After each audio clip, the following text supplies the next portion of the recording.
सुजाता टोकरा सिर पर रखकर फुटपाथ पर खिलौने बेचा करती थी और उसका पति महेश ईंट ढोने का काम करता था।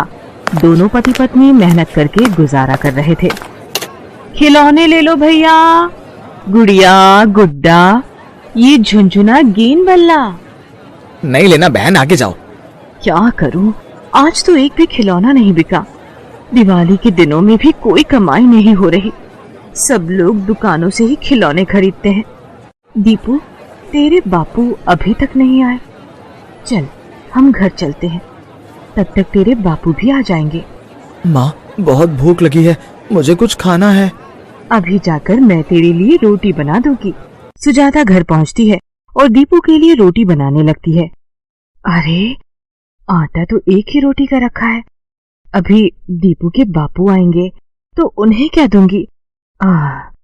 ये चावल उबाल देती हूँ। क्या हुआ सुजाता, परेशान क्यों हो? घर में चावल आटा खत्म हो रहा है। तुम्हारे पास कुछ पैसे हैं क्या? 60 रुपए हैं, रुक मैं थोड़ा थोड़ा सामान खरीद लाता हूँ। महेश 10-10 रुपए का सामान खरीद लाता है।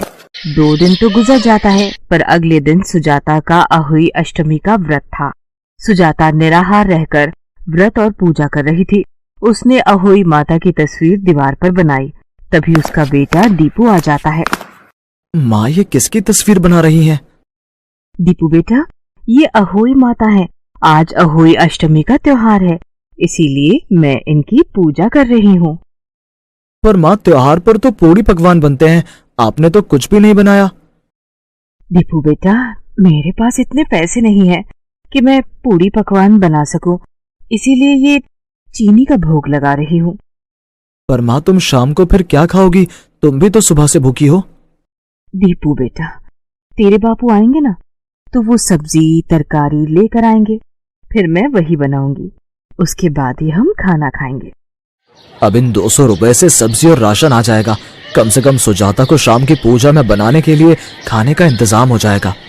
तभी एक चोर महेश के हाथ से रुपए छीनकर भाग जाता है। अरे पकड़ो भैया, मेरे रुपए छीनकर भाग रहा है, कोई पकड़ो उसे। मोटरसाइकिल पर है, कोई नहीं पकड़ सकता, वो तो तुम्हारे रुपए ले गए। अब क्या करूं? शारदा तो मेरा इंतजार कर रही होगी। अगर मैं खाली हाथ घर लौटा तो वो बेचारी भूखी रह जाएगी। आज उसका होई आठे का व्रत है। सुजाता महेश का इंतजार कर रही थी। दीपू ये सब देख रहा था। माँ, आपने सुबह से कुछ भी नहीं खाया, ना ही पानी पिया। आपको भूख और प्यास नहीं लगी माँ? नहीं मेरे बच्चे, मैं तो अपने बेटे के लिए ये व्रत रख रही हूँ। पहले तुम्हें खिलाऊंगी, उसके बाद ही खाऊंगी। माँ, तुम मेरे लिए व्रत क्यों रख रही हो? क्योंकि अहोई अष्टमी का व्रत अपनी संतान के लिए ही रखा जाता है, और तुम तो मेरे राजा बेटे हो, इसीलिए मैं अहोई माता का व्रत रख रही हूँ, ताकि अहोई माता प्रसन्न होकर तुम्हें हमेशा हर मुश्किल और कठिनाई से बचाएं और हमेशा खुश रखें। माँ, क्या अहोई माता से कुछ भी मांगो वो पूरा करती हैं? हाँ बेटा, अहोई माता सारी मनोकामनाएं पूर्ण करती हैं। माँ ने सुबह से कुछ नहीं खाया, बापू भी अभी तक नहीं लौटे। माँ मेरे लिए व्रत रख रही हैं ताकि मैं खुश रहूं, फिर मुझे भी तो माँ के लिए कुछ करना चाहिए। अब मैं माँ के लिए कुछ खाने को लेकर ही लौटूंगा। दीपू एक मासूम और बहुत प्यारा बच्चा था। वो नादान तो भगवान को ही ढूंढने के लिए चल पड़ा। दीपू रास्ते में चलते हुए लोगों से अहोई माता का पता पूछ रहा था। चाची, आप जानती हो अहोई माता कहाँ रहती हैं? बेटा, अहोई माता तो सब जगह विराजमान है। भगवान पूरे संसार में रहते हैं, उन्हें कहीं भी ढूंढ लो, वो तुम्हें हर जगह नजर आएंगी। दीपू सोच में पड़ जाता है। अगर अहोई माता सब जगह है तो वो मुझे दिखाई क्यों नहीं दे रही? मैं उन्हें आवाज लगाता हूँ, माँ भी तो मुझे आवाज लगाती है, तब मैं दौड़ता हुआ उनके पास आ जाता हूँ। दीपू अहोई माता को आवाज लगाता है। अहोई माता, अहोई माता, आप मुझे दिखाई नहीं दे रही हो। अहोई माता, अहोई माता। दीपू की करुण पुकार अहोई माता तक पहुंचती है। नारायण नारायण, माते, एक मासूम भक्त आपको करुण पुकार से बुला रहा है। अहोई माता, अहोई माता। आप उचित कह रहे हैं देवी श्री नारद, ये बालक मेरा स्मरण कर रहा है। माते, आप तो जगत जननी हैं, ममता की देवी हैं। आपका अहोई माता अवतार निसंतान को संतान देने वाला तथा जिनके संतान है उनकी रक्षा करने वाला है। इस बालक की माता ने भी आज आपके नाम का अहोई अष्टमी व्रत रखा है, पर उसने अभी तक अपना व्रत पूर्ण नहीं किया। मैं अपनी दिव्य दृष्टि से सब कुछ देख रही हूँ देव श्री नारद, और मैं जानती हूँ आपका भी हृदय व्याकुल हो रहा है कि मैं अतिशीघ्र इस बालक के पास जाऊं। नारायण नारायण माते, आपने बिल्कुल उचित समझा। और फिर माँ तो अपने बालक के हृदय की बात को बिना कहे ही समझ जाती है। जैसे आपने समझी, माँ की महिमा माँ ही जाने।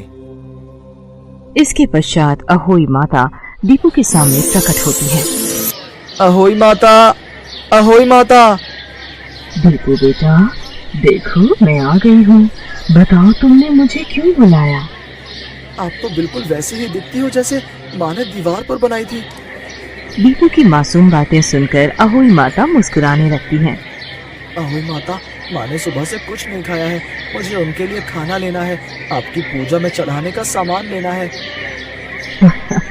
अच्छा, तो तुम अपनी माता के लिए यहाँ आई हो? ये देखकर मैं बहुत प्रसन्न हूँ। जो बच्चे अपने माता पिता का आदर करते हैं वो मुझे अति प्रिय है। अहोई माता के आशीर्वाद से दीपू के हाथ में एक कलश आ जाता है। दीपू, अब तुम्हारी माता को कभी भूखा नहीं रहना पड़ेगा। मेरा आशीर्वाद सदैव तुम्हारे साथ है। इतना कहते ही अहोई माता अंतर्ध्यान हो जाती है। दीपू की आंख खुलती है तो वो घर के आंगन में सो रहा था। अरे, मैं तो अहोई माता से मिलने गया था। मैं घर के बाहर कैसे सोया हुआ हूँ? ये कलश तो मुझे अहोई माता ने दिया था। माँ, माँ, ये देखो अहोई माता ने मुझे क्या दिया। अहोई माता? वो तुझे कहाँ दिखी? पता नहीं, मैं तो अहोई माता से आपके लिए खाने का सामान लेने गया था। मैंने उन्हें आवाज लगाई तो वो मेरे सामने आई और मुझे ये कलश दिया, पर उसके बाद मैं बाहर सोया हुआ था। ऐसा कैसे हो सकता है? सुजाता, अहोई माता सचमुच हमारे दीपू को दिखाई दी। उन्होंने इसे दर्शन दिए। सुजाता कलश का ढक्कन हटाकर देखती है।